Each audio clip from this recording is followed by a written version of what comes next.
संघ लोक सेवा आयोग ने यूपीएससी सिविल सेवा परीक्षा 2023 का फाइनल रिजल्ट घोषित कर दिया है। लखनऊ के आदित्य श्रीवास्तव ने ऑल इंडिया पहली रैंक हासिल कर देश भर में टॉप किया है। फाइनल रिजल्ट इंटरव्यू में मिले नंबरों के आधार पर घोषित किया गया है। वहीं इंटरव्यू में केवल उन्हीं कैंडिडेट्स को बुलाया गया था जिन्होंने मुख्य परीक्षा पास की थी। आइए जानते हैं कि आदित्य ने कहां से पढ़ाई पूरी की और कितने प्रयास में उन्होंने यूपीएससी क्रैक किया। आदित्य ने अपनी शुरुआती पढ़ाई लखनऊ के CMS अलीगंज से पूरी की। इसके बाद उन्होंने IIT कानपुर से बीटेक और एमटेक किया। 15 महीने तक उन्होंने बेंगलुरु में अमेरिकी MNC कंपनी में नौकरी भी की। उसके बाद उन्होंने 2020 में नौकरी छोड़ दी और यूपीएससी सिविल सेवा परीक्षा की तैयारी करने लगे। 2022 यूपीएससी में उन्हें 236वीं रैंक मिली थी और उसका चयन IPS के लिए हुआ था। आदित्य श्रीवास्तव अभी पश्चिम बंगाल में अंडर ट्रेनिंग IPS के पद पर कार्यरत हैं। उनके पिता Ajay Srivastava central audit department में AO के पद पर हैं। वहीं उनकी छोटी बहन नई दिल्ली से सिविल सेवा परीक्षा की तैयारी कर रही है। आदित्य की मां आभा श्रीवास्तव गृहिणी हैं और सामान्य घरेलू महिला हैं। यूपीएससी में टॉप करें तो माँ बाप की खुशी का ठिकाना नहीं रहता। इस समय हम पहुंचे हैं आदित्य के घर पर और ये वो माँ बाप हैं जिनकी मेहनत आज रंग लाई है और उनके बच्चे ने यूपीएससी टॉप किया है।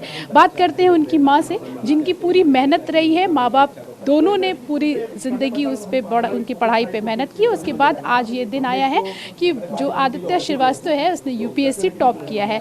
मैम ये बताइए, सबसे पहले तो TV9 की तरफ से आपको बताइए नमस्ते मैम, ये बताइए कि कितनी मेहनत रही, कितना मुश्किल था और किस तरीके से जो आदित्य है वो किस तरीके से मेहनत करता था।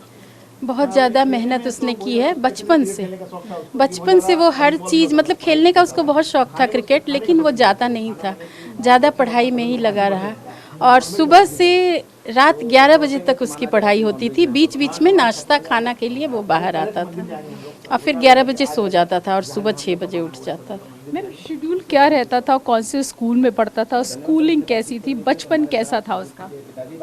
वो CMS सिटी मॉन्टेसरी स्कूल में मॉन्ट से ही पढ़ता था। हाँ। अच्छा, आदित्य के फादर भी हमारे साथ मौजूद हैं, उनसे बात करते हैं। फोटो है सब पे एक सर। जी जी। सर ये बताइए, आदित्य की मेहनत जो है आज वो रंग लाई है। माँ बाप का सपना होता है कि बेटा इतनी तरक्की करे।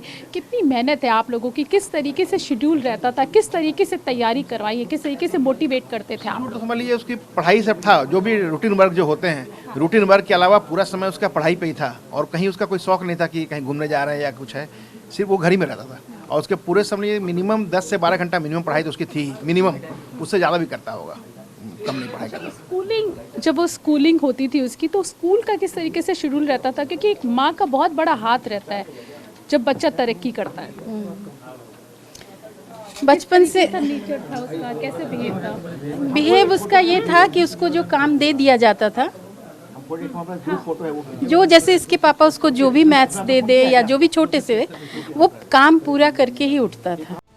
मीडिया रिपोर्ट्स के अनुसार उन्होंने बिना किसी कोचिंग के सफलता प्राप्त की है। उन्होंने टेस्ट सीरीज और मॉक इंटरव्यू से तैयारी की। उन्होंने वैकल्पिक विषय के रूप में इलेक्ट्रिकल इंजीनियरिंग को चुना। इसी ब्रांच से उन्होंने बीटेक भी किया था। उन्होंने पिछले साल के पेपरों का अध्ययन किया और उसके अनुसार प्रीलिम्स और मेंस दोनों परीक्षा की तैयारी की।